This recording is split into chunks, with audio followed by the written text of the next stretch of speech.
Good afternoon, everyone. My name is Mike Iaposi. I'm Commissioner for the Ulster County Department of Social Services, and I also chair the Ulster County Older Adults Empowerment Council. I'm very pleased to welcome you all to this afternoon's event. The event is being sponsored by the Older Adults Empowerment Council, SUNY Ulster, and the Ulster County Executive, Pat Ryan. The name of our program this afternoon is At the Crossroads, Aging for All Ages. And we have a really interesting agenda for you. I hope you've all had the opportunity to review the agenda.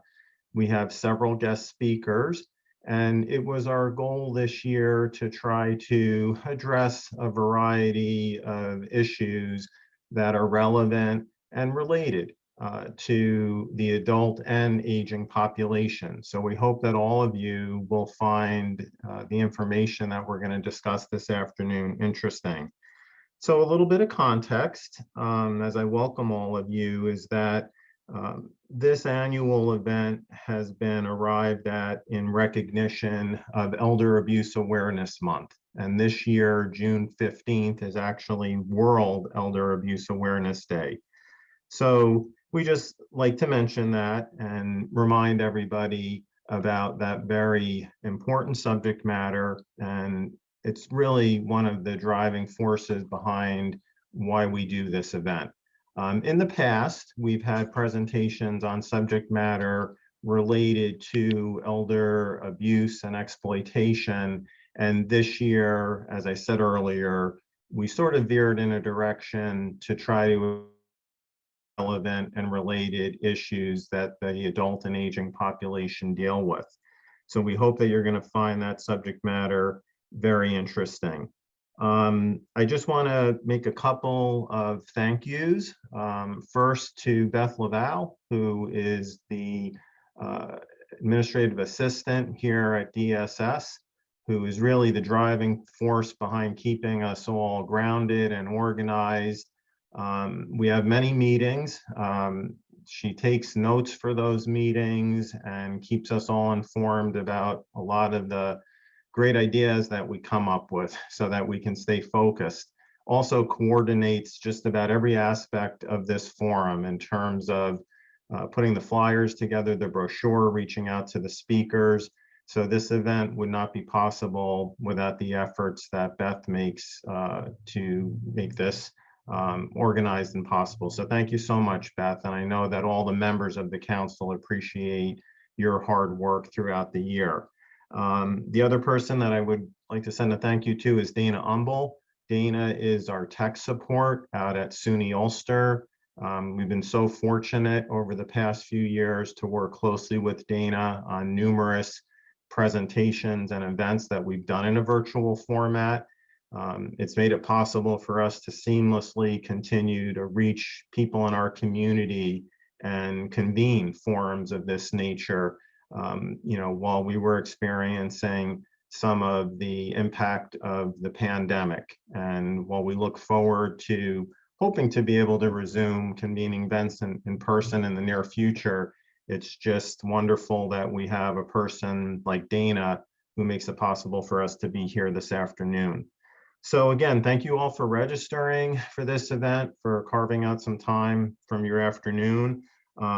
Last thank you goes out to Ulster County libraries. We have Ellenville, Esopus, Kingston, Olive, Saugerties, Ulster, and Woodstock libraries all participating in having this event broadcast so that persons can be at those library locations able to be listening in and participating. I'm going to now turn it over to some welcoming remarks from some other individuals in our county. I'd like to have that happen now. We're going to hear from our Deputy Ulster County Executive of Health and Human Services, Joanna Contreras, our SUNY Ulster President, Dr. Al Roberts, and our Ulster County District Attorney, Dave Clegg. Good afternoon, everyone, and welcome to this event organized by the Ulster County Older Adults Empowerment Council. Thank you all for taking the time today to participate in the forum titled At the Crossroads, Aging for All Ages. My name is Joanna Contreras, and I'm the Deputy County Executive for Health and Human Services here in Ulster County. It is my privilege to welcome you here today on behalf of County Executive Pat Ryan. It's June, which is Elder Abuse Awareness Month, an important time period for spreading awareness about elder abuse and exploitation and fostering a greater understanding of how to prevent it. We're excited to have this group gathered here today to learn and to share. Our elders are an essential part of the richness of our community. We learn from their experiences, perspective, and wisdom.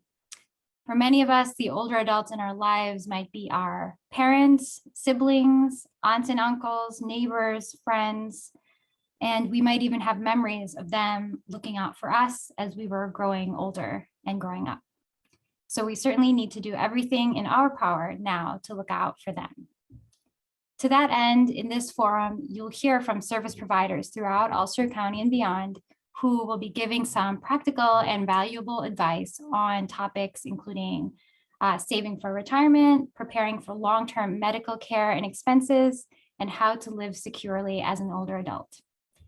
We'll be hearing from representatives and leaders of great agencies like Lifespan, Legal Services of the Hudson Valley, RCAL, and our own Ulster County Office for the Aging. And thank you as always to SUNY Ulster for co-hosting this event. So again, on behalf of County Executive Pat Ryan, welcome to the forum. And thank you not just for taking the time out of your day today, but also for doing this work every day and being advocates on behalf of our seniors. Hello, I'm Al Roberts, President of SUNY Ulster. I'm pleased to welcome you to Ulster County's annual Elder Abuse Prevention Forum. This virtual forum is made possible by Ulster County's Executive Ryan and the Ulster County's Older Adult Empowerment Council. As I reflect on the work of the council, I can't help but think of author Ty Walker's quote, "One of the highest honors is to look after those who have previously looked after us." The mission of this council fully resonates with SUNY Ulster as you raise awareness, promote education, and achieve the prevention of elder abuse in our county. We are pleased to be the partner and collaborate with the council. On behalf of SUNY Ulster's Board of Trustees, faculty, staff, and students, thank you for joining us. Good afternoon. I'm Dave Clegg, your Ulster County District Attorney. I want to thank the Ulster County Older Adults Empowerment Council for allowing me to participate in this program. And I'm really thankful to be joined with Mike Iapoce, Pat Ryan, and Dr. Roberts to address you. The Ulster County District Attorney's Office takes elder abuse very seriously. One thing I will point out is that during the pandemic, there was something in the area of an 84% rise of elder abuse. So it's on our radar, and we want to make sure that we address every issue that comes up in our county. If one were to call this office and express a concern about elder abuse, it would immediately get assigned to the Special Victims Unit and will get the special attention it deserves. Today, I'd like to talk about Medicare scams, which is a concern. As we know, there are different plans that can be signed up for Medicare C and D, one for Medicare Advantage or prescription drug coverage.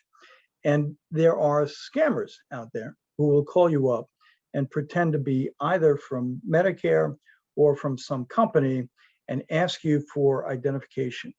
And the key identification issue, obviously, is your Medicare number. You should protect that like you would protect your credit card numbers. Medicare numbers can be used by these scammers to commit Medicare fraud. And you want to prevent that from happening, obviously. And you want to protect your identity and make sure that you don't give your information over the phone to anyone, period. If you are actually applying to a plan and you know that you're talking to the company that's involved with it, in that situation, yes, it would be okay for you to provide them that information.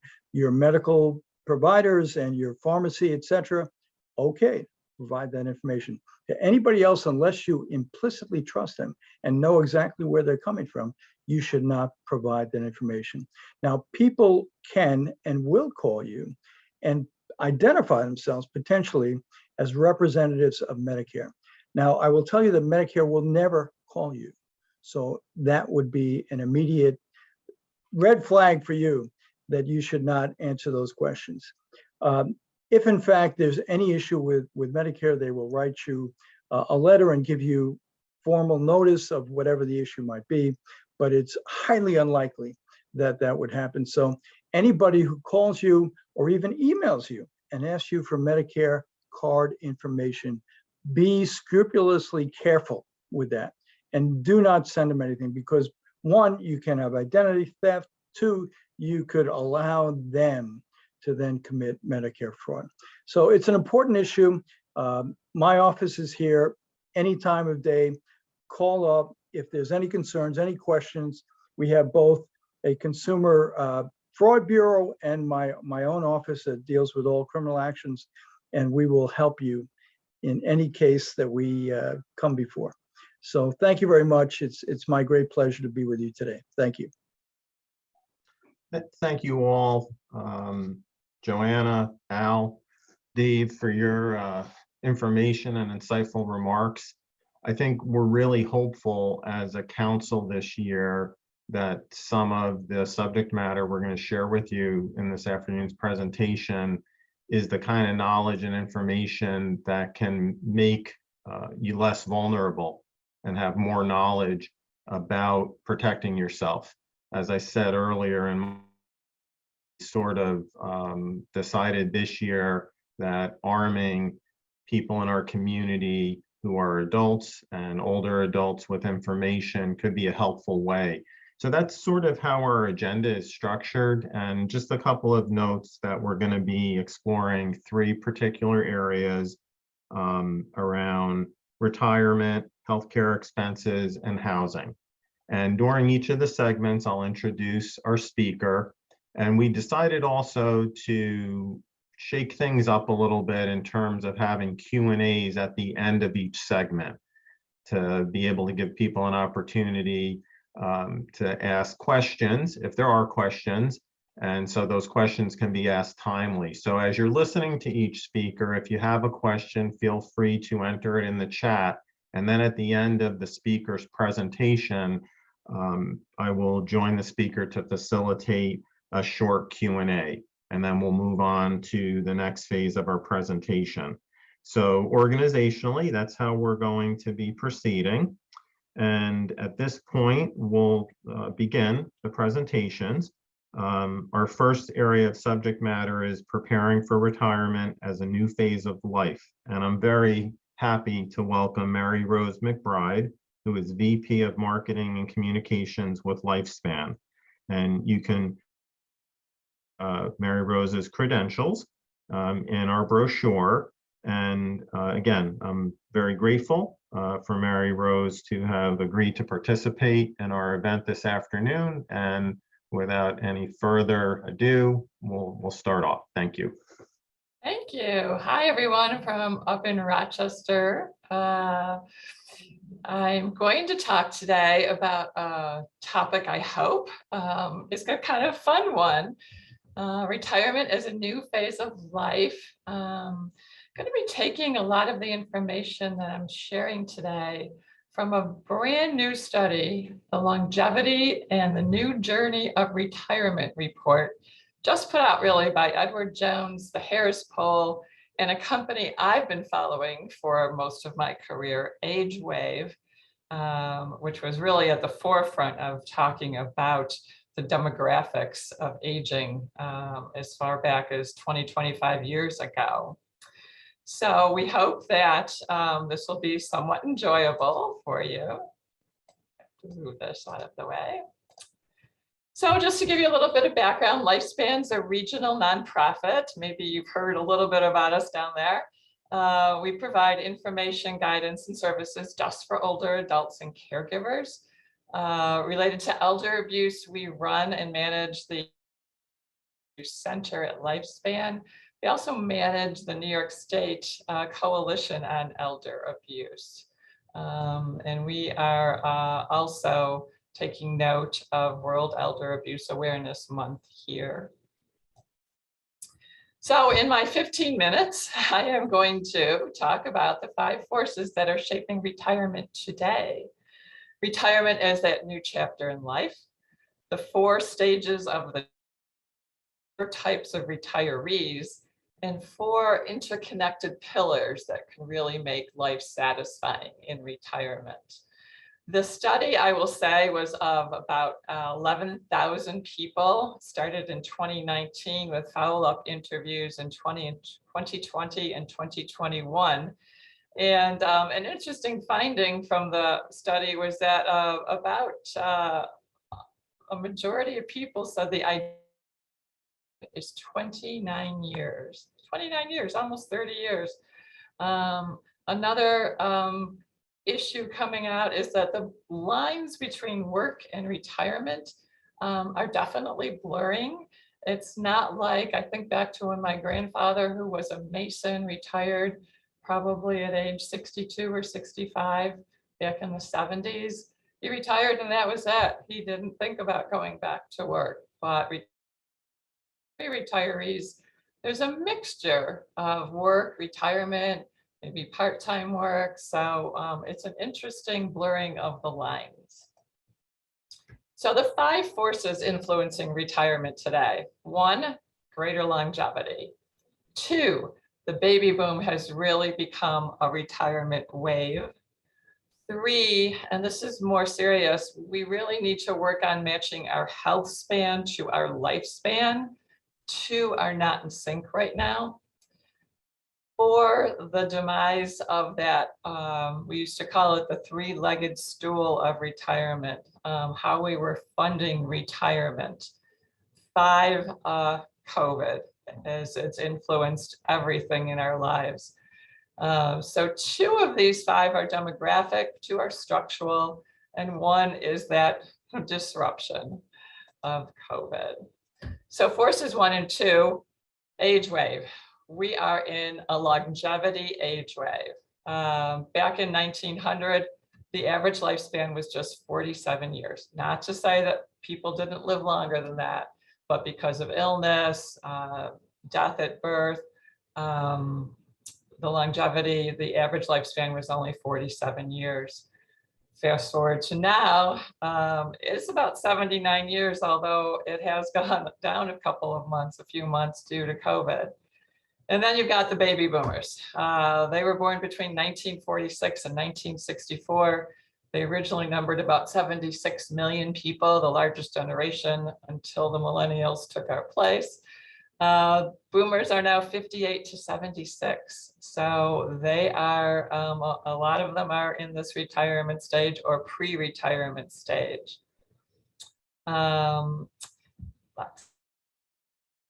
Force number 3, that need to match our health span to our lifespan. So demographers are saying right now that that is off kilter by about 10 years. So we have the last 10 years of our life where our health span is not matching the longevity of our lifespan. So you got, for instance, 88% of people 65 and older living with at least 1 chronic disease, 2/3 living with 2 or more chronic diseases. So that leads us to outliving that health span by about 10 years. Closing this gap is going to be one of the most important societal and healthcare things we can do. And we'll look at how we can do that a little bit better. Force number 3, how to fund retirement. Well, we used to have that 3-legged stool, right? A few decades ago, over 50% of private companies offered a defined pension benefit. Today, that's 8%. So that 3-legged stool, it's gone. Savings, well, financial planners say we need to replace 70 to 80% of our pre-retirement income. But you can see in these age ranges what the average person has saved in their retirement accounts. Financial planners say we need to save a minimum of 15% of our income in order to save enough for retirement. And what about Social Security? Well, it really was never meant to fund that 30-year retirement. Back in 1935, when Social Security was enacted, first person got their check like a year later. It was 17 cents, I think I read. You know, things are a lot different. What do people want? They want a 30-year quote unquote retirement. So we have to fund that. Social Security, unfortunately, unless Congress takes action, we'll have to have smaller payouts by about the year 2033, 2034. They'll only be paying about 3/4 of the payouts unless Congress takes action. I hate to get political, but you know what happens with Congress. It's something that has to be done. So force number 5 is COVID. It had 70 million Americans rethinking their retirement plan. Some postponed their plan. Some accelerated their plans. So in fact, in 2020, we had this great migration of people who maybe were approaching retirement and decided that, you know what, they just weren't going to take the risk of going into the workplace all the time. So they retired. Now, we're just reading now that there's a great unretirement happening on the opposite end of COVID. So we have people now in their late 50s, early 60s who may have left the workforce. They're going back into the workforce, either full-time or part-time. And they're not having a hard time finding jobs right now. COVID also, obviously, and the results of COVID we're seeing right now with inflationary pressure, it has changed the financial picture for a lot of retirees and has them retirees rethinking, do I need to find a part-time job? Do I need to go back full-time? Have I saved enough money? So what the study said was that a majority of people now view retirement as a new chapter of life. Only 1/4 of it still think of it as the traditional time for rest and relaxation. 90% of retirees are looking forward to those years ahead. They're really engaged and want to do things in retirement a little bit differently than perhaps their parents or grandparents did it. We can see that right here. What best describes your parents' generation's retirement versus retirement today? Well, people today say their parents' retirement was mainly a time for rest and relaxation. Only 22% thought of it as time to start a new chapter. Retirees and pre-retirees today are thinking of retirement as a time to start their new chapter. Only 27%, it's kind of opposite, think of it as a time for complete rest and relaxation. I think back to when my grandfather retired, when he was in his mid-60s. He was that traditional retirement. I remember him sitting on his front porch a lot. That's my memory of him. So things have really, really changed. So that new chapter, it's about, people told us, re-engaging, not withdrawing. You know, if you look up the Webster, it says something like to withdraw, but that's not what pre-retirees and retirees are doing now. They're reinventing themselves. They are perhaps semi-retired. Maybe they're going to go part-time for a while, work 3 or 4 days a week. Maybe they retire, but they are going to find another part-time job in retirement, something completely different than they've ever done before. So we've got about 60% of pre-retirees and retirees saying, yeah, I might work in some way in retirement. But about 40% still say, I'm never working again. That new chapter. 80% of retirees say the quality of their life and well-being is good to excellent. It's time for optimism. They're happy, they're fulfilled, they feel liberated, and again, looking forward to those years ahead. An interesting study I just saw come out this morning. New AARP National Geographic study. surveyed people, and it said, despite older adults living with chronic illnesses like arthritis, diabetes, heart disease, 80% say their health is good, very good, or excellent. They talked about Ruth, a study participant in her 90s, who still sings in her church choir and plays table tennis even though she uses a walker. She says good health is being able to get up every day and do the things you want to do without dread.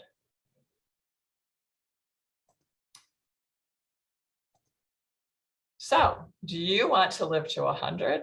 Yes, said 70% of the people in this survey, if they can stay healthy, engaged, and purposeful. Do you want to live to 100? Here's the problem. I just saw again this morning, new CDC data, Center for Disease Control, that says where you live severely impacts your life expectancy and how well you can live into older life. In Washington, D.C., for example, people living in what's known as the Berry Farms average life expectancy of 63 years. Less than 10 miles away, a baby born in a place called Friendship Heights can expect to live 96 years. So where we live, the environmental factors of where we're living, all of that can severely impact how long we live.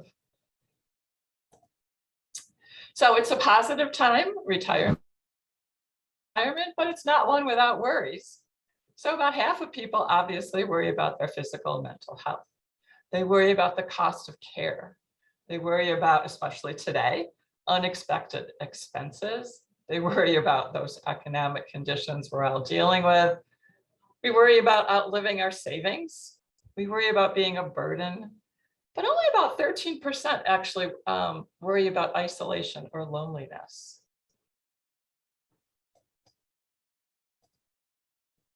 So the 4 stages of retirement, this came from the survey too.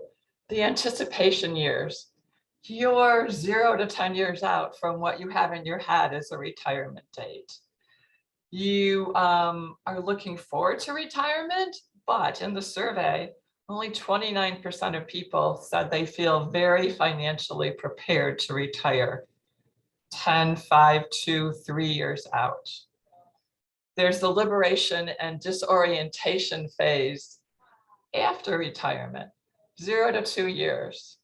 Whoa, there's that shock of not having a paycheck coming in on a regular basis. About half of people worry about outliving their money, but they do have freedom from those constraints of work. They also sometimes feel their unretired partners or friends. If you're retired, your partner's not, you're retired, some of your close friends aren't, they can feel out of sync. There's that reinvention phase following retirement, years 3 to 14. 80% of the people in this phase right now are baby boomers. They want quality time with their friends and family. They're engaged, they're purposeful, they're volunteering, they may be working. They're doing all of the things that they imagine themselves to be doing. They have new hobbies, they've reinvented themselves. Then there's that reflection and resolution period where you're 15 or more years into retirement. You're still traveling, perhaps you volunteer. A quarter of the people in this phase still volunteer. Oops, sorry, I went backwards. They're spending time with friends and family, but you're also still, according to the survey, looking forward and anticipating the rest of your years with happiness, with glee, actually. So of those 4 stages, the survey really looked at, they asked people, do you have the necessary planning elements? Have you done planning, the legal planning you need to do? Well, those people in stage 1, they're 10, 5, 2 years out from retirement. Only about 13% have actually taken care of a will, a power of attorney, or a healthcare proxy. And you can see how it increases But still, all of those people in stage 4 who are 15 or more years into retirement, only a third, just over a third, just under a third, have done a will, a power of attorney, or a healthcare directive. Wow. Less than half the people in that stage 4 stage of life have discussed end of life or funeral arrangements with their family or friends. So again, that just reflects our collective fear of discussing these kinds of things. So there's 4 types of retirees according to this survey. The purposeful pathfinders, 23%. The relaxed traditionalists, 26%. The challenged yet hopefuls, 20%. And the regretful strugglers, about 31%. Purposeful pathfinders had an easy transition to retirement. They're all into self-improvement, reinvention, purpose. The relaxed traditionalists are back like with my parents and my grandparents. They're less interested in doing new things. They're relaxing. They're enjoying being free from work constraints. The challenged yet hopefuls, well, they have more financial difficulties. They want to do fun things. They want to improve themselves and they want to engage, but they do have some worries in their back of their mind about their finances. And then there's the regretful strugglers. Well, these are probably people who throughout their lives, they probably didn't have well-paying jobs. They didn't save a lot for retirement, so they're struggling. They're anxious, they're isolated perhaps, and they're regretful of the way that they got to this point. So how do retirees feel about life in these 4 paths? Well, you can see that the purposeful pathfinders are very happy, 96%. They're so happy. Whereas the regretful strugglers, they're not so happy, about half.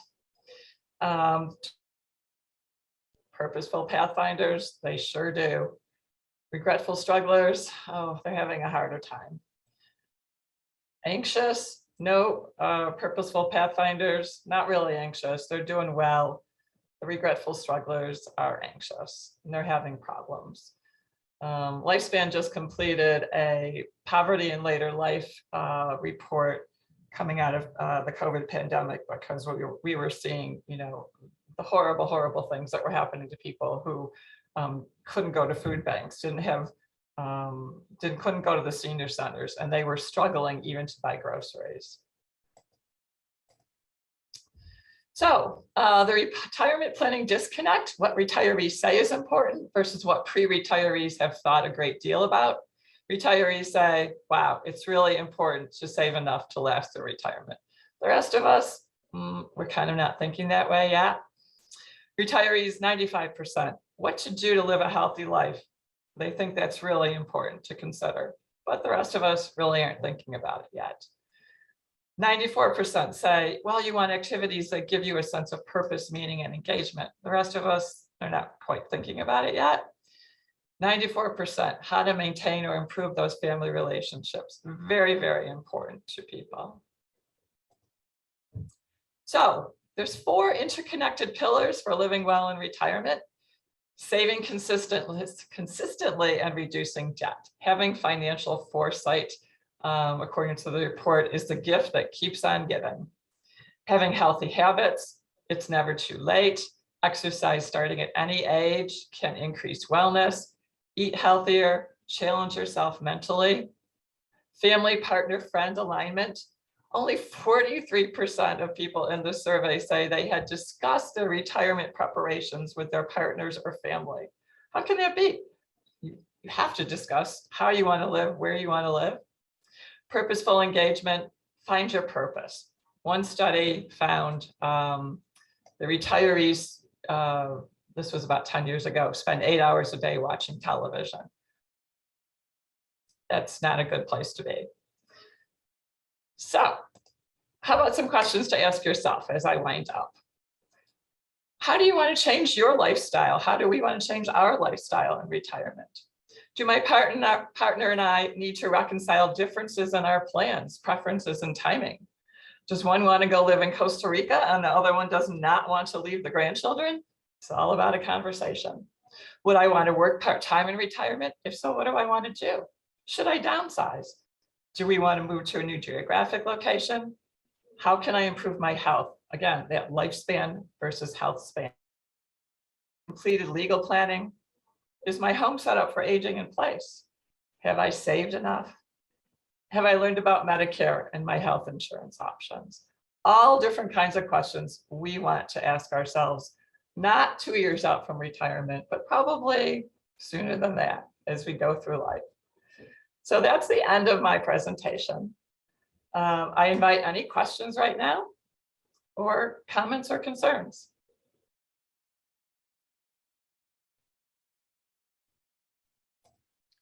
Hi, Mary Rose. That was wonderful. I'm sitting here feeling partially better informed and a little overwhelmed. The rest of us do too. Yeah, so much relevant information. And again, even for younger adults to be starting to think about and incorporate in plans that they make.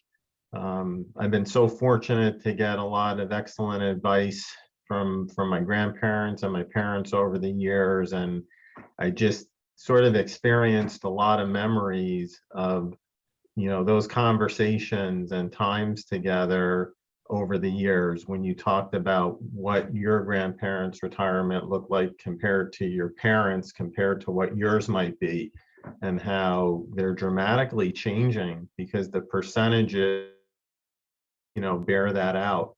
One piece of advice that I share occasionally is something my dad told me when I was thinking about what I wanted to do professionally, was that, money's not the most important thing, but it's a close second.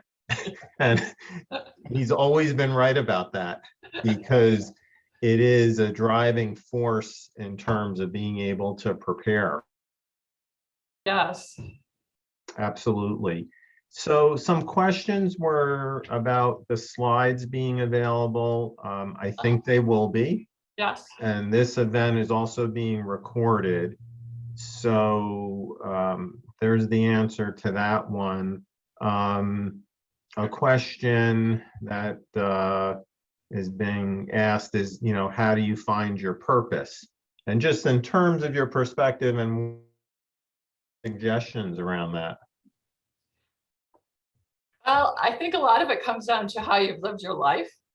If you've been civically engaged throughout your life, if you've volunteered, if you're a member of the community, you will probably still keep doing those things in retirement. But you don't have to. Maybe your purpose is, and I have several friends like this, is to be with your grandchildren as much as purpose. So it doesn't have to be that you change who you are. Maybe you just do more of it because you've got the time and the time constraints are gone. So, I don't think it's necessarily changing who you are. Maybe it's just you're doing more of what you like to do. Great advice. And I think that also plays into the aspect of so many people now looking at it as a new chapter, where it's not just something in the past, which was the time for rest and relaxation. And maybe it's a balance of that now. It is a new chapter to potentially pursue something that you had always been interested in, but maybe to get some rest and relaxation and not have to deal with some of the stress that you experience during your. So Right. I think that's a great suggestion. There is a question about community hospitals, which I think I'll defer to the next segment because it seems to be more healthcare related. I'll throw a question at you. I want to live to 100. What should I do? I know you mentioned it in there. At the relatively young age of 58, it's a great goal. Obviously your presentation gave me some indications of the things I need to start to do, but just maybe address that a little bit. Well, what everybody tells us to do, right? Eat well, exercise, take care of your body, your brain, and your mental health, all of those things. But also, if you look at the CDC data, where you live obviously, impacts how long you're going to live, and that's a sad fact. So yeah, and I apologize. I had presenter view and then I didn't have full screen view, so I wasn't looking at the chat. Sorry, people. No worries. And that was a staggering statistic, the huge gap in terms of life expectancy. I think it's also quite amazing that we look back to what life expectancies were just 1 century ago and what they are now. And as you pointed out, some people did have longer lives, but in terms of the general life expectancy, so that's something, to really keep in mind. Well, I feel like it was a very worthwhile and informative presentation, and I think it's thought-provoking for all of us to start to think about a lot of the information you talked about that's relied on. I think we can all ask ourselves a lot of the same questions that you asked in connection with getting to the data points that you shared with us. Because, a lot of times there are things that cross our mind, but unless we sit down in a focused, specific way and make a list and begin to plan and prepare, those are the types of things that time can go by, especially around some of the legal planning with a will, a healthcare proxy, a power of attorney, and those can be vital tools to have in place with trusted individuals, again, who can help to protect and prevent someone from being vulnerable to being abused or exploited. So even though people may not be comfortable talking about those things, I appreciate you mentioning that. And having a trusted individual be your power of attorney is one of the things that, we emphasize trusted constantly, because we see with elder abuse and financial exploitation the result of not having that trusted person. Well, thank you so much, Mary Rose, for your presentation. Thank you. I'll also encourage everyone in attendance, if a question comes to mind later on, you can include that in the chat for us, or you can always send this office an email with it and we'll relay it. So we're going to move on. Thank you, Mary Rose, very much again. We're going to move on to segment 2 of our forum. And this is around planning for healthcare expenses. We have 2 presenters that we'll hear from, each one at a time. So after our first presenter, we'll again do a brief Q&A. So our first presenter is Anthony Mignon, who is the CEO of ARCAL. And Anthony and I have had the opportunity to work with each other in our community in connection with some other initiatives. So I'm absolutely confident that you're going to enjoy his presentation, and he's a wealth of knowledge. So like all of our presenters and all of the members of our council, really passionate and committed, to doing work. And a lot of the work is disseminating information so that people are armed with the knowledge that they need. And he's going to talk to us about Medicare and Medicaid. So thank you very much, Anthony.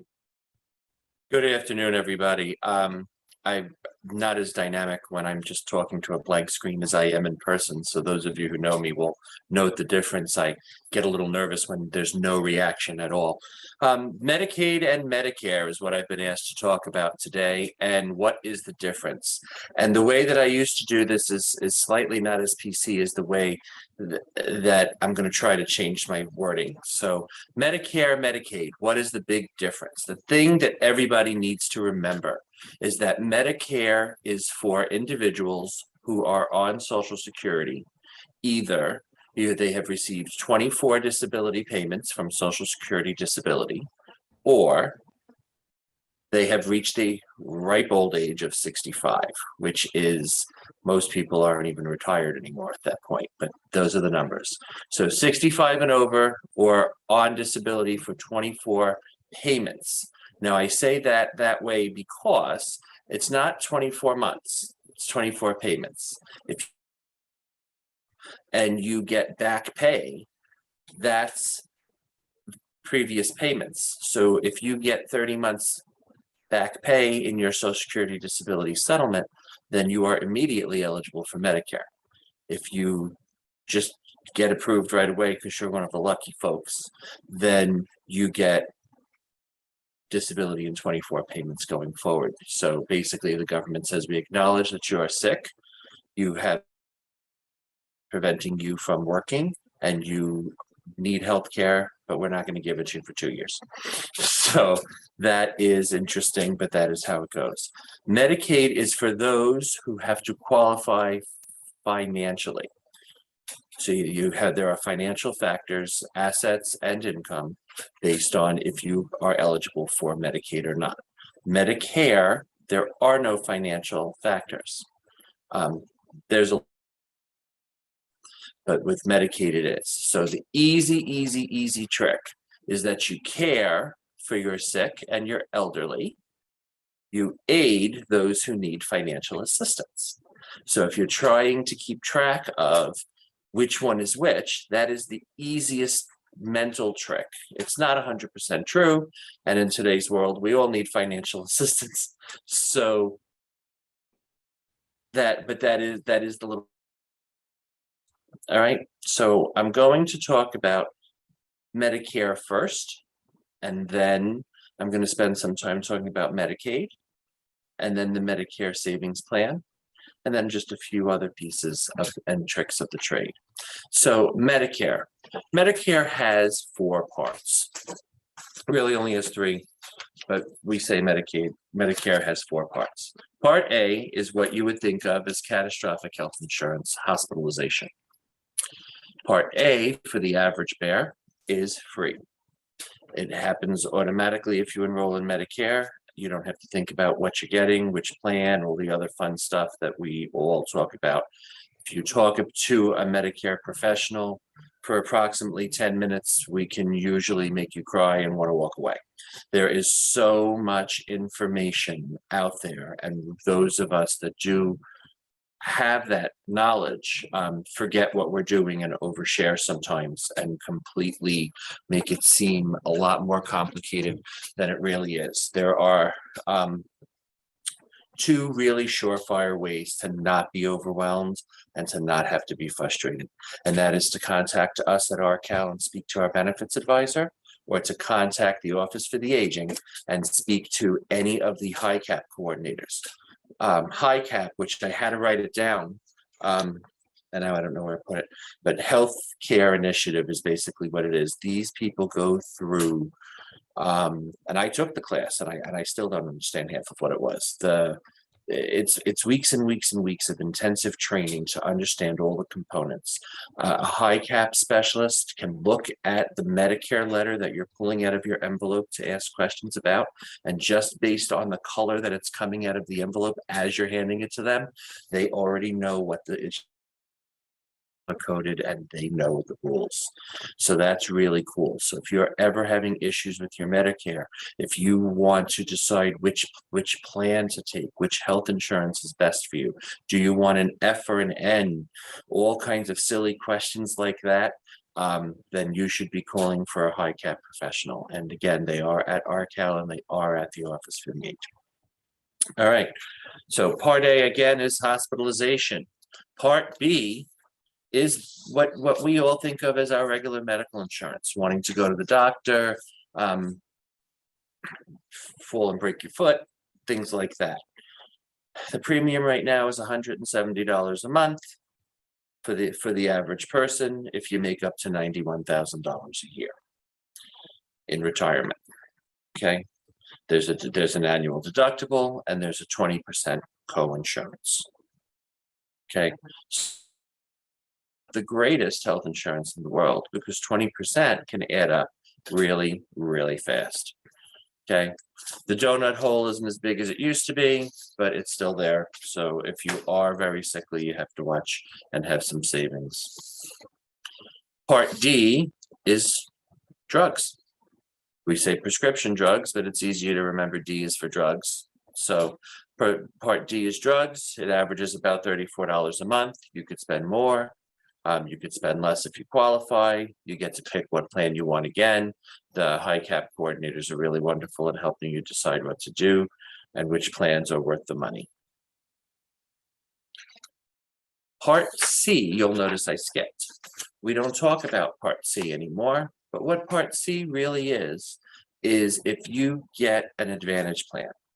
If you have Medicare Advantage plan, or if you don't and you're thinking about it, that when a private health insurance company steps up and there are choices to round out all of your different medical parts, A, B, and D together. And we used to call that, when you put them all together, we used to call it C, but it is the Medicare Advantage plan.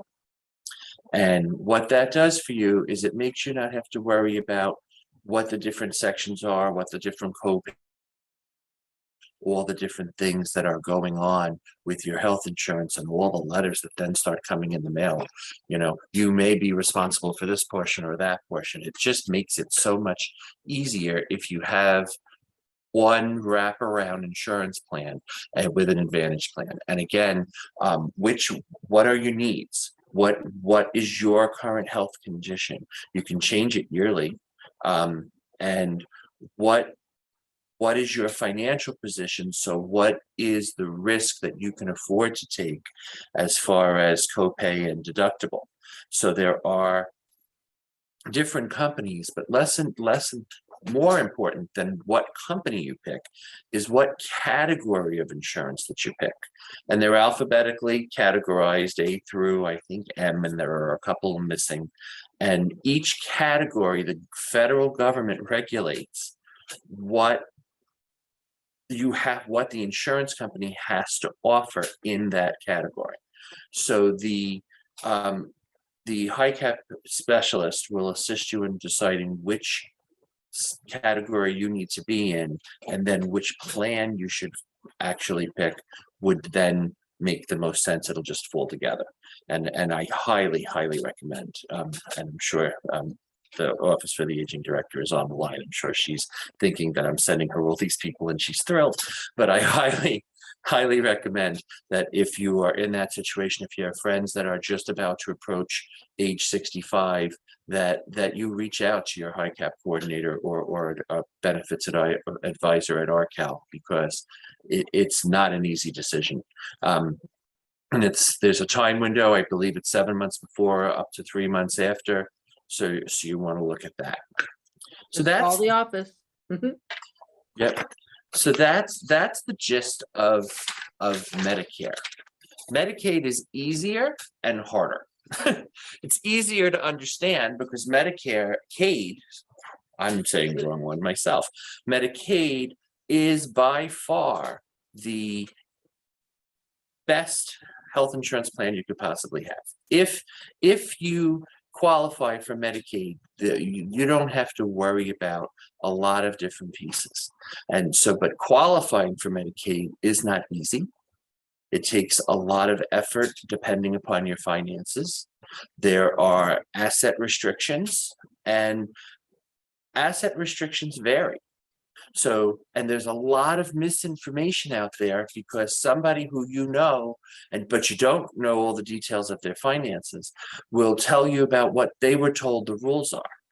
But the rules for them based on their finances than the rules for you. So for some people, the asset limit would be $2,000. For some people, the asset limit, the average person, the asset limit is closer to $15,000. Is there a married couple? Because then it's higher. Is there a married couple where one person needs nursing home care and one person is going to be living in the community? Because then the asset level is way higher. So be careful when you are talking to people about something I call denying yourself Medicaid. Oh, I don't qualify.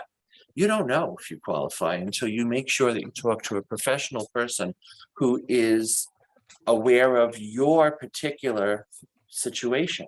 And then they can tell you what category you fit into and what the for you. You do not want to say, oh, I don't qualify and deny yourself, because 100% of people who don't apply don't get Medicaid. Okay, so those are things that you want to make sure that you consider. Income. Now, income is a really, really kind of cut and dry thing if you're a single person and you want to live in the community. If there are different types of rules, again, you want to verify it, but basically it's approximately somewhere between $845 and $934 in income that you can have monthly as a single person. You need to make sure, again, that you find out what category you fit in. Now, I want to make sure that I say a couple of things here. If you are a married couple, one person is going to stay living in the community. There are ways to waive your income of the non-in-need spouse off of the application up to a certain amount of money. If you are both going to live in the community, but your finances are that you don't quite qualify together, but you can't afford to provide the medical care, these are both going to end up bankrupt, there are waivers. There are spousal refusal waivers that you could possibly apply for. There are pooled trusts where there is ways that you can divert your income from your monthly pension or Social Security into a pooled trust, and then schedule the pooled trust to pay certain bills for you so that your income is then shielded from being counted by Medicaid. Again, you know, I've taken probably 400, maybe 500 hours worth of training, and I don't always feel like I know what I'm talking about depending on the situation. Here we are, and I'm trying to teach you about the rules for Medicaid in 15 minutes. Okay, so the big takeaway today is to call for assistance to, again, either a benefits advisor or the Office for the Aging for a high cap counselor, because none of us are going to charge you any fees. Yes, you can call attorneys, but they cost you a lot of money. All right. Please be aware, be advised that there is a redesign plan coming for Medicaid. And Medicaid next year, approximately 200,000 more people living in the state of New York are going to qualify for Medicaid than do this year. They are raising the income level all the way up to close to $1,500 a month, and you'll still be able to get Medicaid. So you do want to keep that in mind. And the last thing I want to talk about is the Medicare Savings Plan, MSP. It has been called the best kept secret in New York State. You can have incomes currently up to almost $1,600 a month and still qualify for some assistance, meaning helping you pay that monthly $170 payment for Medicare. Doesn't do much else for you at that point, but up to $1,100 a month, they'll also even help you with your copays. So again, get a hold of a benefits advisor at RCal, get a hold of a high cap counselor, ask them for a form, they'll help you fill it out, and you can get your monthly bill reduced. If your income is under $1,000, your Medicare payment is over 15% of your income. And if you can get that to go away, that would be a fantastic thing. Right? Please feel free to call us.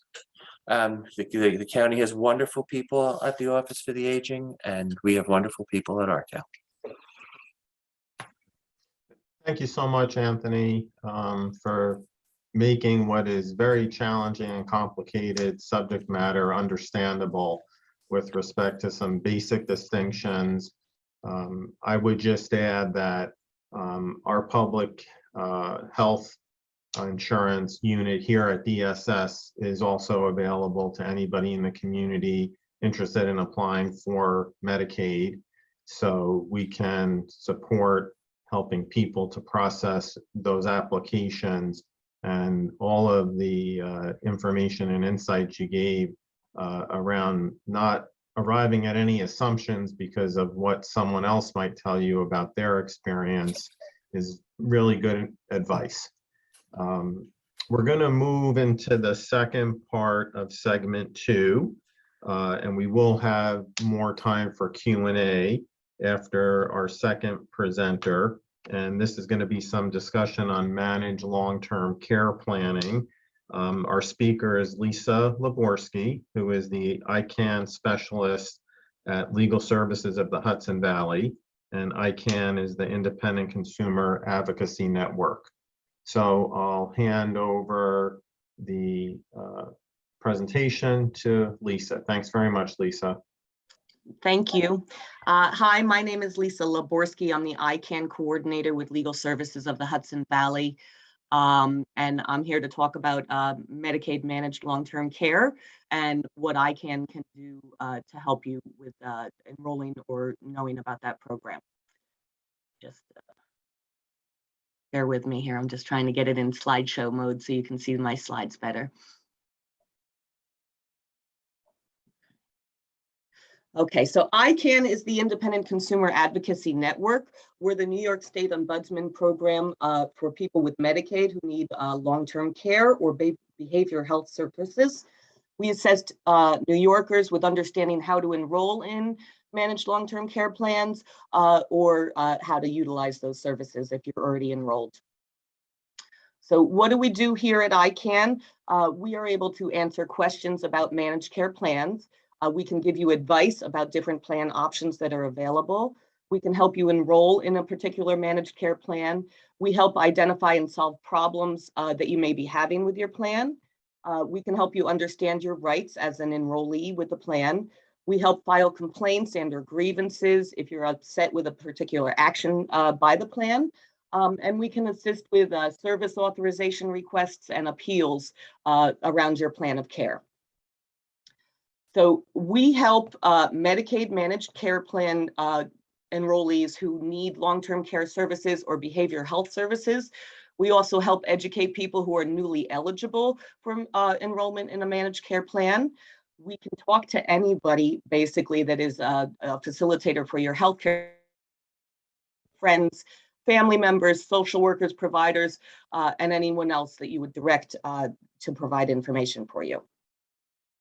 So ICANN is a New York statewide program. Legal Services of the Hudson Valley covers the Hudson Valley region. So I currently work with Dutchess, Orange, Rockland, Sullivan, and Ulster counties. So if you needed assistance, you would be directed to my office. So how we can help, we have a toll-free hotline that you can contact where we have counselors available to give immediate answers.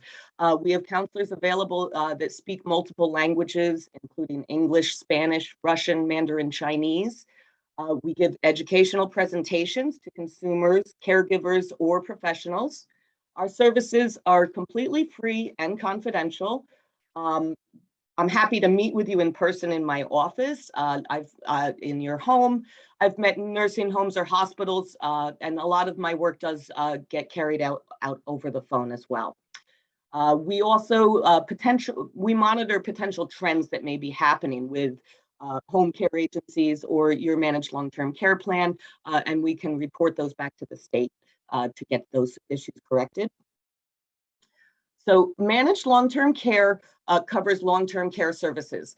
Long-term care services like home care, adult daycare, nursing home care, medical supplies, and transportation services.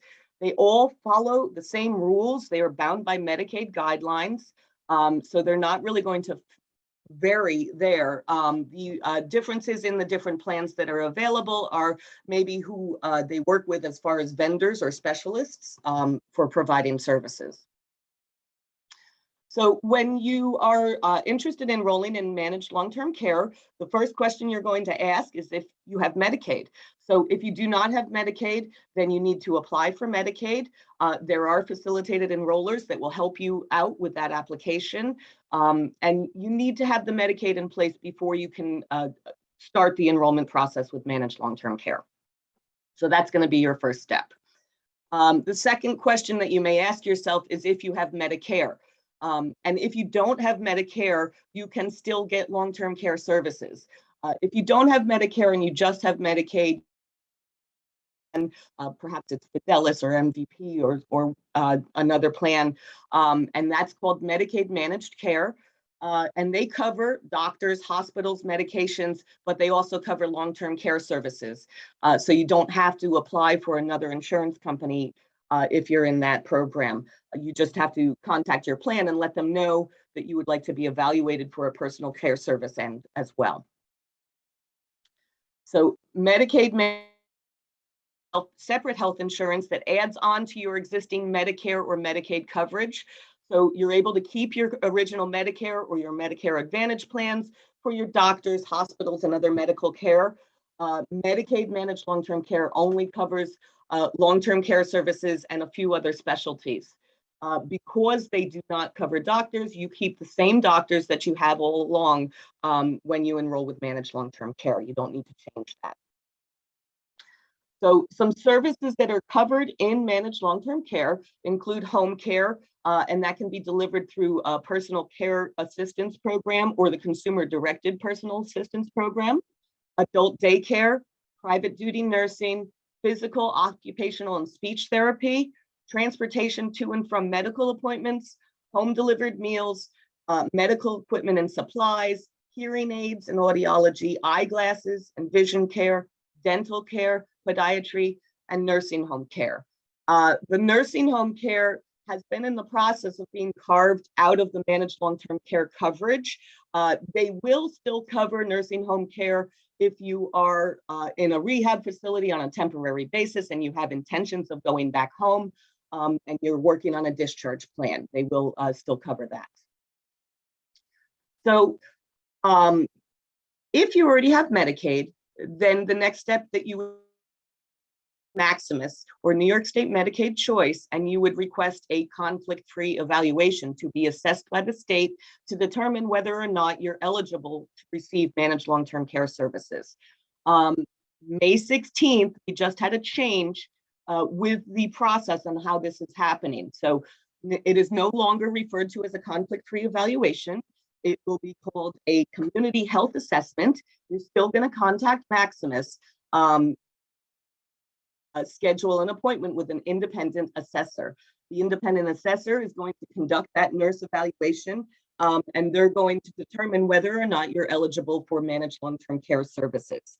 In the past, once you receive that eligibility, the plan would then conduct their own assessment, and they would send their own nurse to meet with you and determine what your needs are, and they would determine how many hours of care to service your case. Now, when you contact Maximus and you cannot request that initial assessment, they're also going to schedule a clinical review. The clinical review will be by a physician.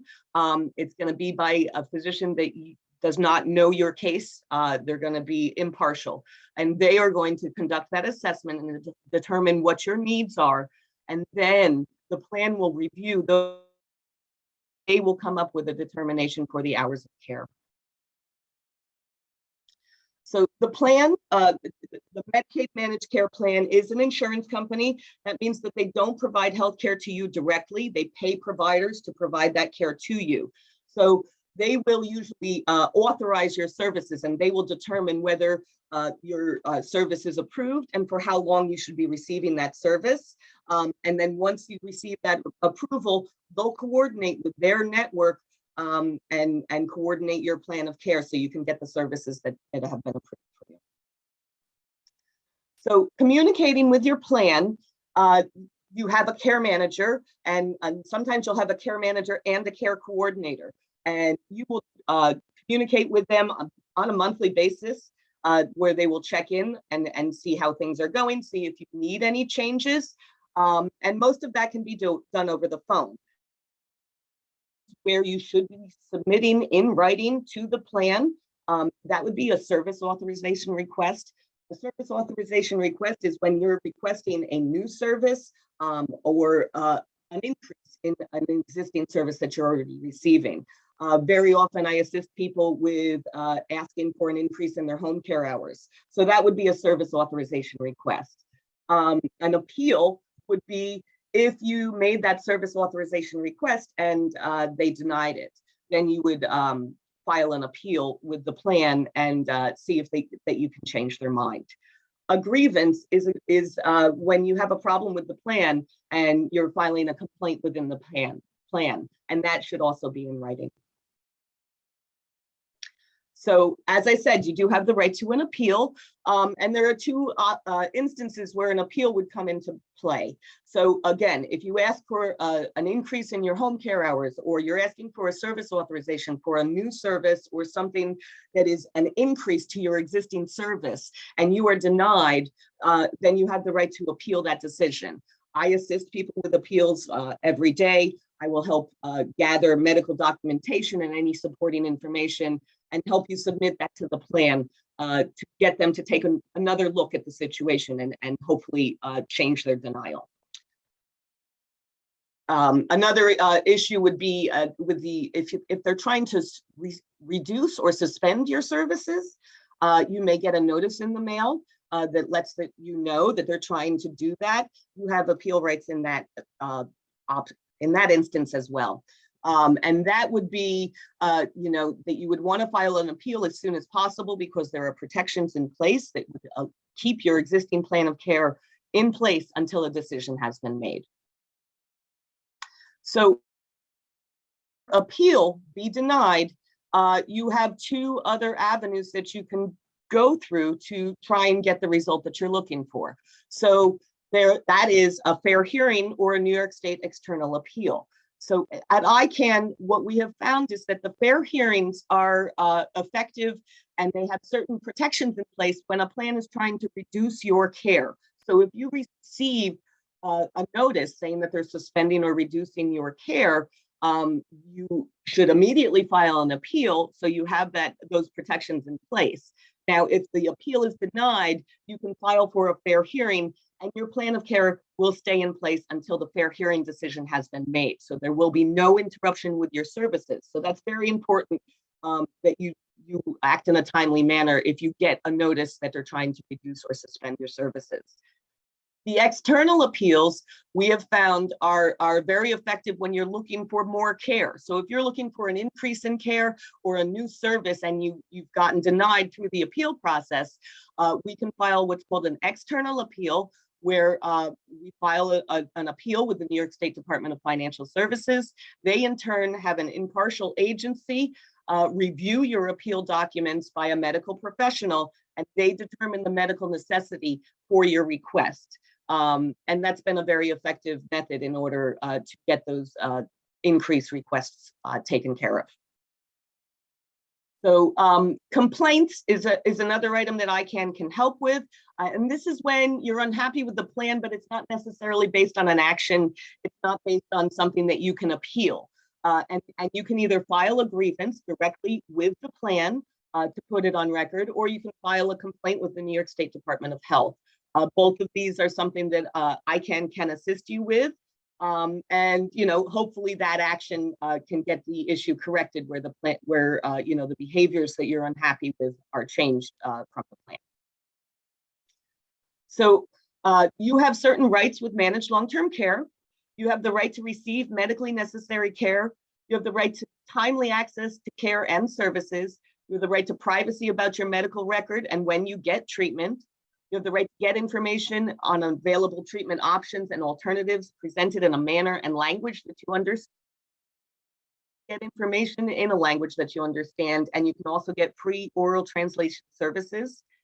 You have the right to get information necessary to give informed consent before the start of any treatment. You have the right to be treated with respect and dignity.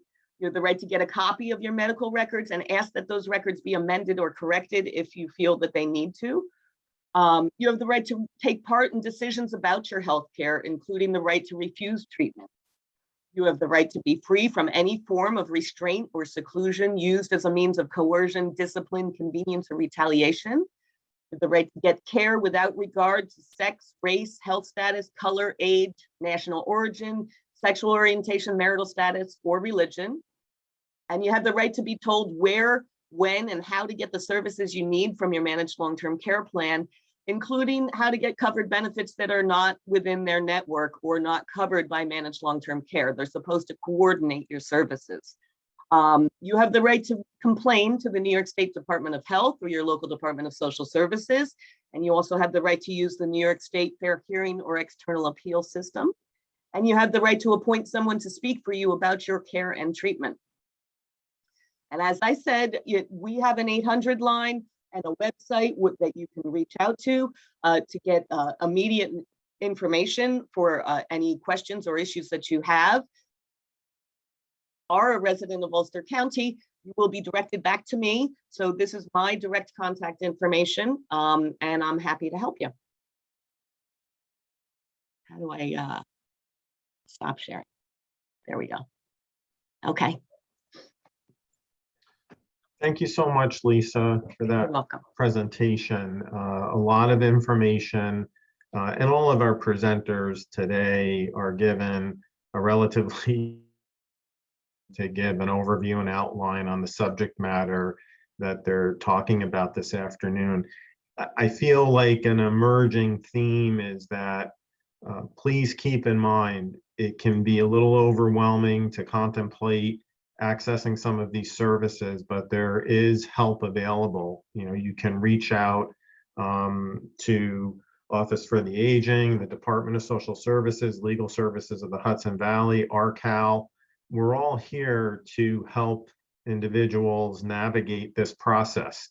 And sometimes the outcomes will be that, you know, initially there's not eligibility, or maybe services and supports, you know, don't match up. I think our speakers talk a little bit about that. So something to keep in mind, but obviously having support in connection with the process and understanding that you should consider if you think you're in a category where some of these programs might be helpful to you. I see a question about, can I obtain the slides? Some of this will be very useful. Yes, this event's being recorded, and we will certainly facilitate providing the information from the presentations to any of the registrants. So I know that we were gonna at this point, again, take a few minutes for a Q&A with Lisa and Anthony, if there was anything that, you know, anybody wanted to ask, or anything additional that either one of them wanted to say. I also want to thank Sue Koppenhaver, who's been helping to monitor the chat, and she is going to also be our next speaker. So she's doing it all right now, keeping the program moving along. But let me again ask Anthony and Lisa, any additional remarks or insights, maybe around, you know, trying to encourage individuals to, you know, apply and see what might happen, because you both have a lot of experience dealing, you know, with clients and consumers. I would like, you know, I run into it very often where people rule out the option of managed long-term care because they think that they will not be eligible for Medicaid. So absolutely, I encourage you to apply. There are ways, you know, of navigating any hurdles that you may have to get that application approved. So absolutely, I encourage that. My presentation was certainly a lot of Medicaid changes, and with the COVID pandemic, everything has slowed down. So it's constantly changing. And I would just encourage people to definitely reach out, ask questions. don't rule the eligibility out without checking first. There are also many more options than have been discussed here today. There is service coordination in home. There is all kinds of choices that Medicaid can provide to you, waivers as well as the long-term care. And if you don't ask, if you don't go, nobody's going to tell you anything. If you walk into any one of our offices, none of us are billing you directly, and none of us are getting any extra funds just because we push you in one direction or another. Our goal, all of our goals, is to make sure that you get the best services that fit your needs in the most. And so if you walk into any of our doors and we can see, oh my, you walk into ARCAL, we're going to say, you need MLTC. We're going to warm hand you off and find somebody over at Lisa's office, and we're going to make sure that you get what you need. We work hand in hand with the Office for the Aging, the Medicaid office. We all work with each other. That's the beauty of living in Ulster County. You have county offices that are actually friendly when you call them. Try calling DSS and Dutchess. You know, it's such a wonderful place. You have the advantage of being here, and you should call and get the assistance and just talk about what's going on, and we'll find what's best for you. If you don't ask, you'll never know. Thank you, Anthony. We appreciate that, and that's really where the origins of this council come from, trying to have a lot of service providers collaborate together, information, so that we can support the clients that we share. It was brought to my attention that there is a question in the chat. Just came up. Maybe there was a couple of them. One was, and this might be for you, Lisa, if a person refuses treatment recommended by an MLTC, could they eventually drop coverage? So I guess, could they lose their coverage if to be receptive to this service? You know, I mean, that's a pretty case-specific question. I know, you know, that there are instances that if you refused home care, so during the COVID pandemic, many people did not want their home care aides coming into the home, right? They didn't want to be exposed to that, and they suspended the rule that you had to get the home care services. So if you refused, prior to COVID, if you refused home care services for more than 30 days, the plan could actually disenroll you. If it's a medical procedure, I don't know. It depends on what you're actually being refused. You know, I've seen managed long-term care plans acknowledge somebody's refusal for physical therapy as part of their reason for denying an increase in care. But they didn't disenroll the member. They may have, you know, put it in writing that this person did that, but it not necessarily affected their plan of care. Thank you. I've had some experience with fair hearings over the years, and I think your remark about it being case specific was really important, to the degree that that's what it will boil down to sometimes. And in cases of that nature, sometimes where someone is refusing services, the outcomes that I'm familiar with don't involve them losing coverage necessarily, other than that they have to find another provider. So there can be a gap in services, and that can sometimes result in some delays. So the recipient is still eligible for services. It's finding a provider that can be challenging. Right. So we'll have one more question, which is for Anthony. This is, what is considered an asset that would affect Medicaid? What about savings amount allowed? And that could be an 8-hour answer. So we'll give you 2 minutes. All right. So a car of reasonable value, which what is a reasonable value varies depending upon your needs. So a person who needs a van to be able to move around in their wheelchair obviously would be allotted more than a person who did not. Your home up to we generally just say your home is exempt, but there is a cap on it. I believe last time I looked, it was 950,000. So basically your home, as long as the home is not sold during the time that you're on Medicaid, because then it becomes an asset. Everything else, gold bars hidden under the bed that they know about, all it gets lumped into one thing, which basically is cash. And that, if you're a single person under normal Medicaid rules, is approximately 15,000. It's a little higher now. But it's right in that category. But if you're an MBI WPD, which means a working person with a disability, it's over 20,000. So you have to ask before you start getting rid of assets. And the other thing is there is a certain amount of look back, and there are qualifying expenses. So if you have too much money, send it to me. If you have too much funds in the bank at this moment, you can prepay your funeral expenses. You can put a new roof on your house because you know that that's going to provide you shelter for years to come. And those are legitimate reasons to spend down that your own benefit and then become qualified.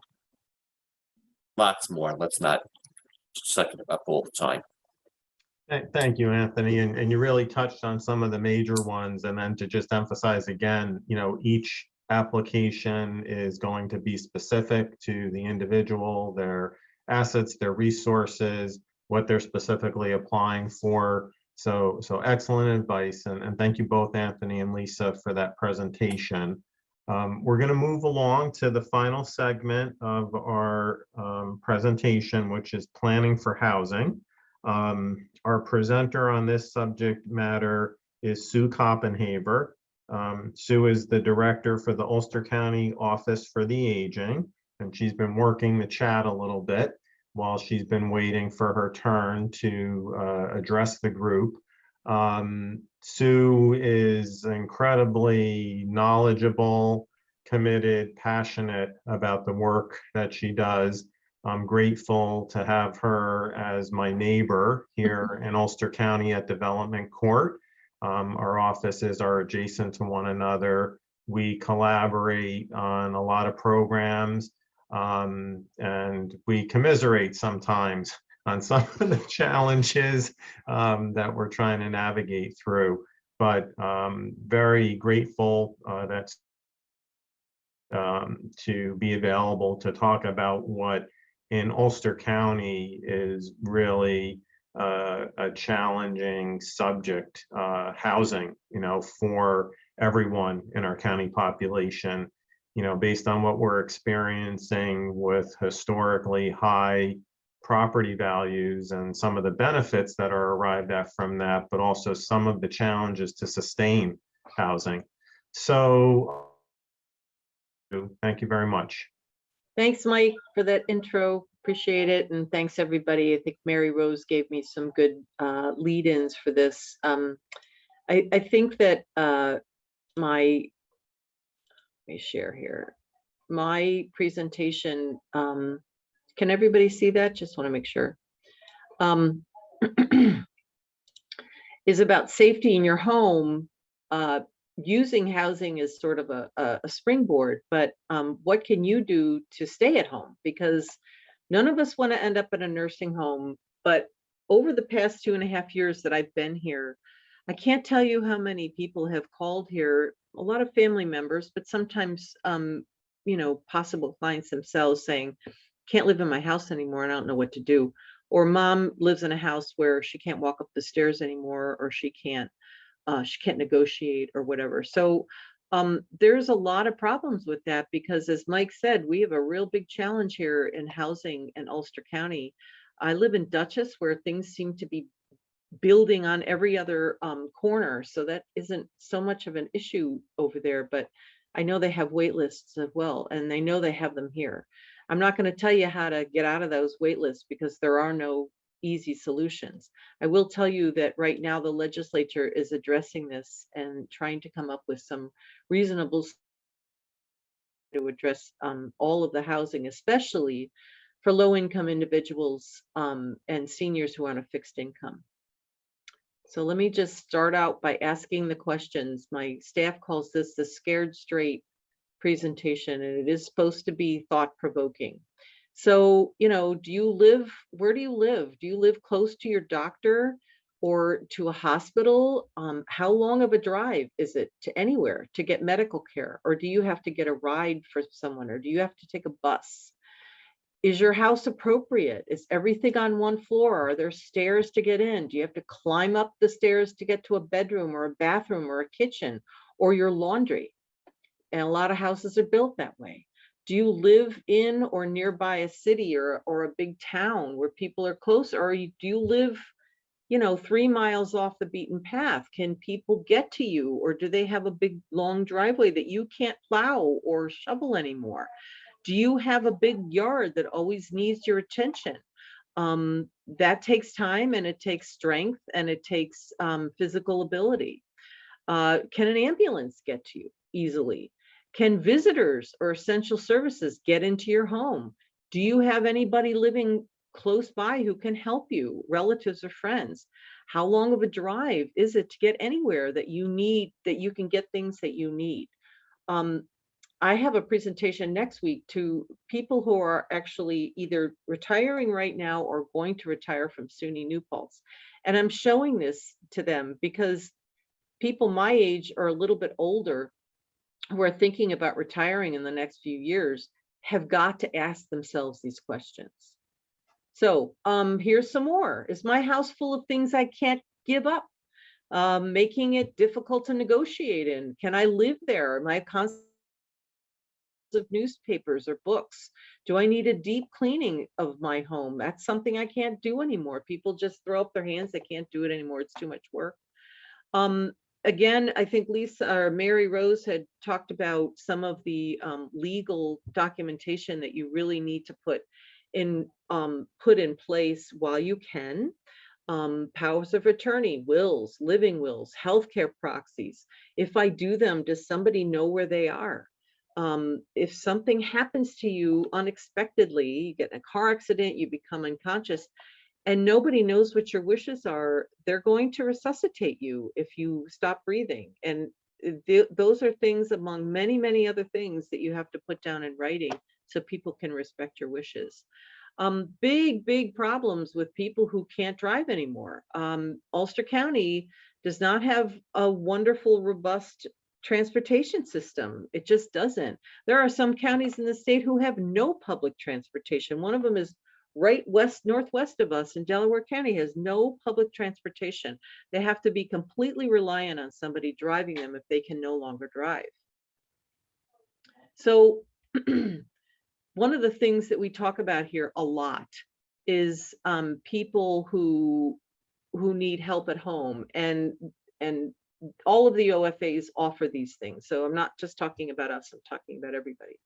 So personal care, homemaking, which is basically, cleaning and making sure your house is livable, doing your laundry, your shopping, or personal care, taking care of you personally can also be part of that.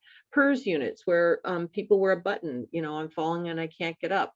They're much more sophisticated now. So many people have no more home phones, so they use it off of their cell phones. And it can, you are sitting someplace and you fall down 10 miles from your home, that's where the ambulance is going to go. Home delivered meals. We have that program through Gateway, our partner, our food purveyor partner. 5 frozen meals are delivered to your home weekly. We also have a congregate meal program where you can get the same meals and eat with other people. All of these programs can be free to you. New York Connects have so much information to help you. Anthony was talking about all the different ways that we help each other and support each other. And New York Connects has so much information to help people, even the people who are asking questions in the chat. Some of those questions could be answered through our New York Connects staff. They're trained. They have a wealth of resources. 2 that you might have heard of are HEAP, which is the Home Energy Assistance Program, or SNAP. Those are things they can help you apply for. We have legal services here that can help you draft that will, help you with a power of attorney, help you guide you on a healthcare proxy at a much reduced rate if you wish to make a contribution. And RCAL, Anthony's company, we have a contract with them, and they can make modifications to your home if you are able to do that to your home, if it's able to be modified. We have transportation. We have a small volunteer transportation help here. People need rides to their doctor. That's what we take them for. And we also have a full-time salary that we pay a UCAT driver for what they call the shopping bus. They go out, they take people shopping, they take people to appointments. It's not ideal, but it is transportation. And we have volunteers who will shop in certain areas of the county if people cannot get out, but they need their food. We have a warm call program for isolated folks. So those are some of the things we can help with at home. But really, all of these things that I'm talking about are ways to keep yourself safer at home while you age there, if you can age there. Caregiver services, we have caregiver support groups, we have caregiver services. We try to put together respite programs. We have cyber senior programs. We teach somebody how to use your tablet or your phone. You get on, you can connect with your relatives and your loved ones. You can order things online that you weren't able to do before. We have educational programs all over the county, every single month, a couple of lunch and learns here and there on topics that are important to people, especially what a lot of people have talked about, Medicare and the Medicare savings programs. We have our counselors in the office for that, can help you save on Medicare, help you choose the right plan. Exercise programs, again, how do you stay safe to home? How do you avoid falling and breaking your hip? I think 20% of all of the emergency room, the ER visits are as a result of falls. And people are not, unfortunately, they're sitting. Sitting is the new smoking, they say, and you lose your bone density, you lose your balance, you lose your strength if you sit all day. I know somebody had mentioned watching TV all day. Well, that's how you get on that road. We have bingo size, we have Tai Chi, we have a number of evidence-based programs that can help people guide their lives better, live a safer life. Chronic disease self-management programs where you have chronic disease. A couple people had mentioned people with chronic diseases as they age.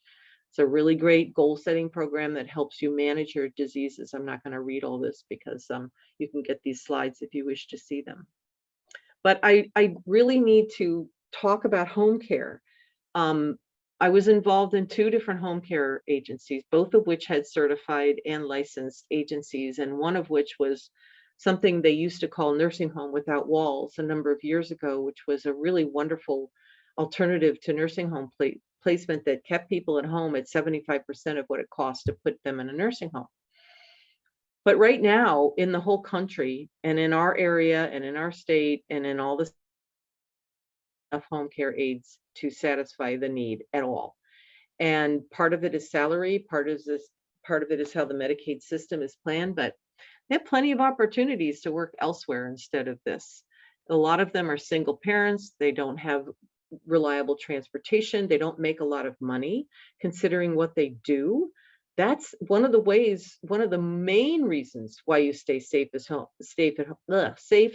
is that you have somebody to maybe help you with personal care, somebody to do your shopping, somebody to do your cleaning, somebody to do the things that you really can't do anymore, but if they do them, you can stay at home safely. So this is part of the scary part. If you need home care, you will probably have to find a private person you pay yourself, or a relative you can pay through a consumer directed program, or wait for an opening. We have a wait list. It's sometimes a year of a wait. It's not a pretty picture out there right now. None of the home care agencies have enough aides. None of the licensed agencies that we have contracts with have enough aides.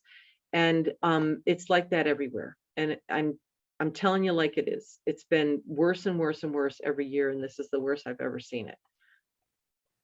It's a great alternative. Nobody wants to end up in a nursing home, even an assisted living home. Anthony,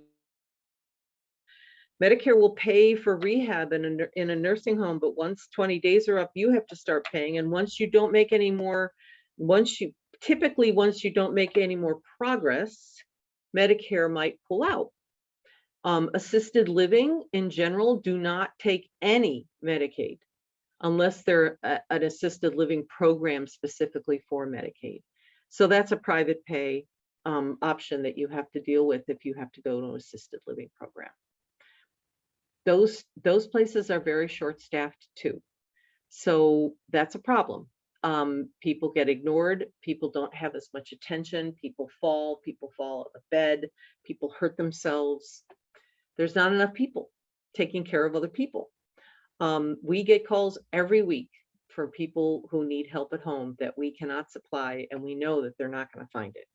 So your best bet is be and as safe and as balanced and as fall free as possible. There's not a lot of options out there to help you right now. I did talk about the home care crisis and who's involved in it. I know that there was a movement that was successful in getting a $3 an hour raise fairly recently with the New York State Legislature. But if you want to change this, you have to make sure that you support these types of activities that go up before the legislature that help this, because some of us will need this in the next 10 years, if not sooner. So how can you help? You stay safe at home. You ask yourself the questions we've already posed. You have a safety net. You have someone you can rely on. A lot of people call here and say, I don't have any children. My husband or my wife died. There's no one to help me. No one. You will need help at some point, probably. That's why you're calling us. You ensure that your health, your home is safe to begin with. So some of those things I can talk about a little bit. We talked about falling. 1 out of 5 injuries that end up is a fall. A lot of broken bones. Hip fractures is one of the most common because that's the way our bones age, and that tends to be one of the things that people break more often than anything else. Luckily, hip surgery and hip fractures are, not as complicated as some other fractures, but if you're not safe at home and you can't get upstairs and you will no longer be able to get upstairs, that's going to be a problem in your own home. What increases your risk? You sit all day, your bones get weaker, your muscles get weaker, especially in women who are much more likely to get osteoporosis or osteopenia. We talk foot numbness. A lot of people, have poor circulation. They can't feel their feet, causes falls. Oh, typos in there. I didn't realize that. Vicious cycle. Even when people don't fall, they're so afraid of falling that they get themselves into a state where they are just fearful, and then they fall again. We talked about this: lower body weakness, unsafe footwear, vision problems, clutter at home. That's looking at your home. Low lighting. If you need a mobility advice, use it. Canes and rollators, things like that. Talked about osteoporosis.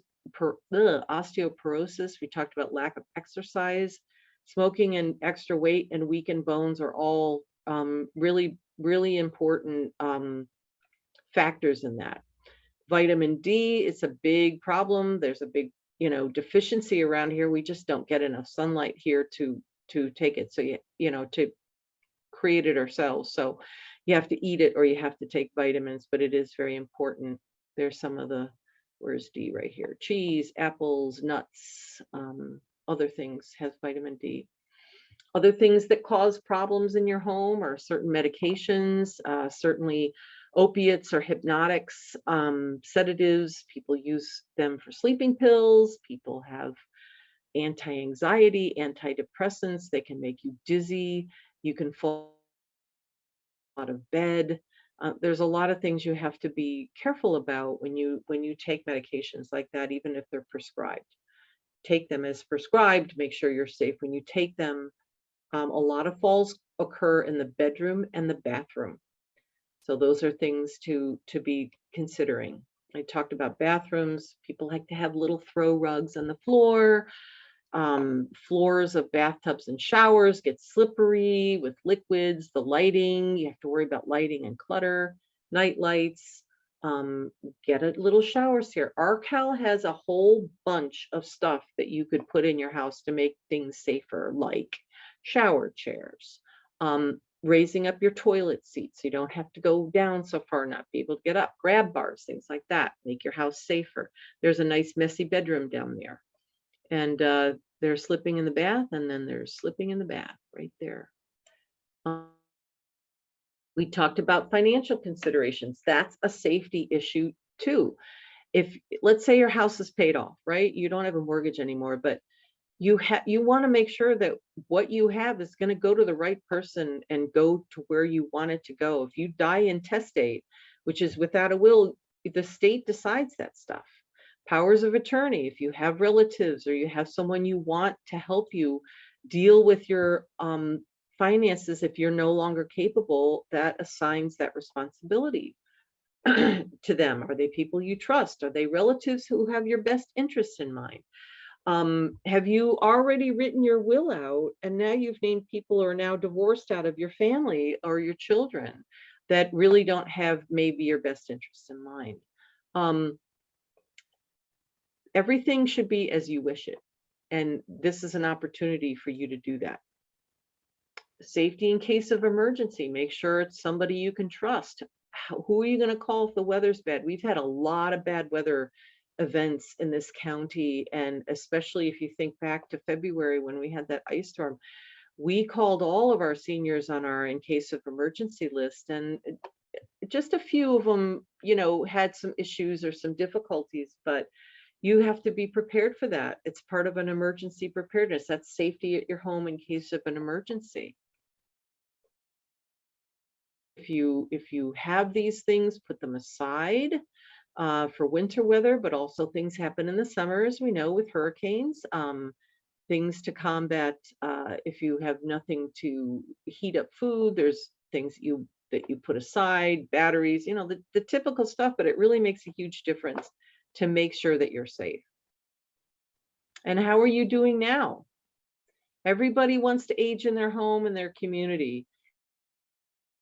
Read today that AARP put out, it's called Universal Design on New Buildings, and we talked about the lack of affordable housing in this county. This is the way that they could attract people to live there. It's, you know, no steps on entrances, lever faucets, curbless showers, varying counter heights, all sorts of things that would make any housing accessible to everybody. That's the way they should be built. But unfortunately, lots of people live in places that are not like that. So if you already have a house that's accessible, or you can be made that way, our suggestion is to start working on it now while you're maybe still working and you still have some income. That would be a good time to consider accessibility. Stairs, you have to have everything on a floor, you know, a bedroom, a bathroom, a kitchen, a laundry. That what I think would be the absolute minimum of what you should have to worry about stairs or inaccessibility. We can help you with financial parts. We can help you plan your Medicare plans. We can help you save some money on Medicare if financially you are eligible. We help you with exercise and movement and staying healthy. You can have nutritional consults through our office for free, all sorts of things like that. There is a website through AARP. Sorry about my typos. AARP. Yep. Supposed to be AARP there. Oops. Wait a minute. Let me go back. AARP-org/livability roadmap. They have a really great set of information that helps people age in their home and what you can do in both your home and your community to help you with this. I saw one of their publications today, and if they're all like that, they're very well thought out. So I mentioned that we can help with all this, the resources, referrals, case management, PERS, home delivered meals, education, exercise. We even have art classes, Medicaid application advice, HEAP and SNAP. So our office number is 340-3456, and we are always ready to help. So that is the end, I think. Yep. of my presentation. So anybody have any questions? Oh, we're almost Thank you done. so much, Sue. It was a lot of practical information and, just touching on all of those routine kinds of activities that we all participate in. I think that a lot of the people registered this afternoon probably have a lot of the subject matter we're trying to are. And, a lot of what you talked about in terms of preparation and prevention can be so impactful, for ourselves and for maybe people in our lives who we know for whatever reasons might be reluctant to talk about taking some steps, but expending effort to encourage people to address some of these issues in their homes and in their lives. An ounce of prevention is worth a pound of medicine. The pain, the suffering, the heartache, the frustration, the depression, the disappointment that you could be saving somebody who's in the circle of your life, whether it's a friend or family member, by expending effort on really encouraging them to address some of the issues that Sue talked about. It's almost impossible to put a value on that. Again, DSS and OFA work very closely together with the adult population. And that includes young adults, middle-aged adults, older adults.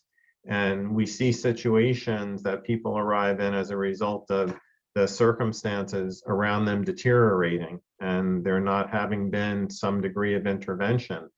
Sometimes we're lucky. We get a phone call about a situation or person and we can do the interventions to keep things from really deteriorating or becoming so bad that the impacts are devastating. But sometimes we don't. Sometimes it's gone to a point where the interventions have to be more severe and there has been suffering, or significant changes. So you really covered all the bases, Sue, and addressed so many vital points.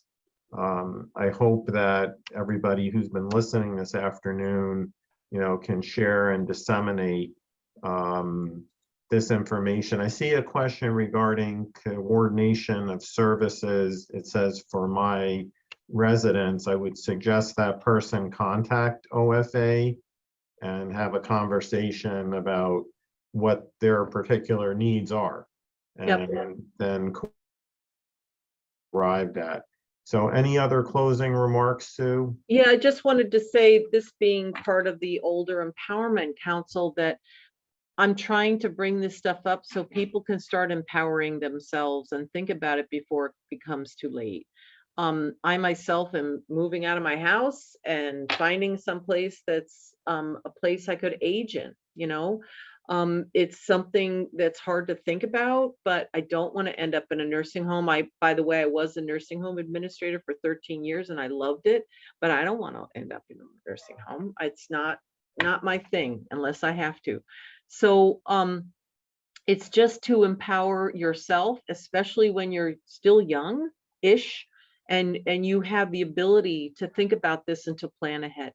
That's all. Thank you, Sue, and very insightful advice.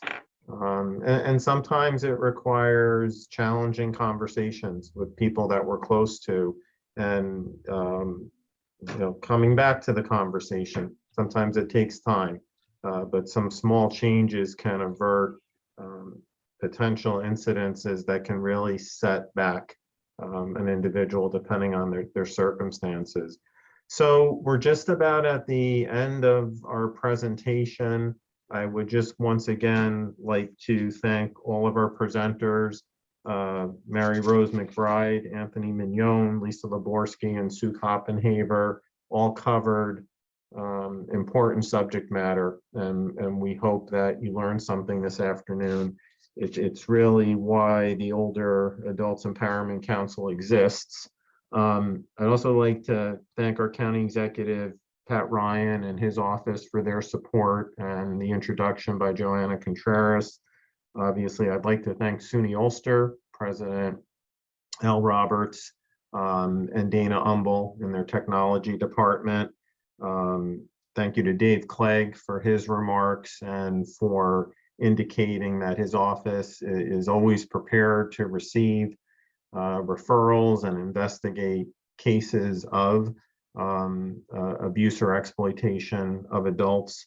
And I especially, again, thank you to Beth Laval and our office for coordinating every aspect of the council and this event. And thank you really to all of the council members. I have to say that this year, in the context of what's going on in the world, our state, our county, so many issues around the economy, this safety of all of us in our communities, an enthusiastic conversation about what we might be able to do, again, to empower people in our community with information. So we hope that we were able to accomplish that. We really wanted to tackle some subject matter that maybe isn't talked about that frequently, and some of it, can be a little bit disarming and difficult to hear, but it's steeped in the reality of what we're all probably going to have to deal with in our own lives or the lives of the people that are close to us. So, I was thinking back that I think this council in different iterations has done something around Elder Abuse Awareness Month and Elder Abuse Awareness Day, probably going back to 2015 or 2016. We're very grateful to continue to be able to do this. If anybody who registered this afternoon obviously has any follow-up questions, please feel free to reach out to us. And we hope that this was informative, insightful, and that everybody enjoyed the presentation. We'll start talking about what we're going to do next year at our next meeting. So, and I know those meetings are always enjoyable and important to all of the council members. So thank you all so much. Thank you, Mike. You're very welcome. Enjoy your summers Thank you very and much. stay safe. Thank you all. Good afternoon.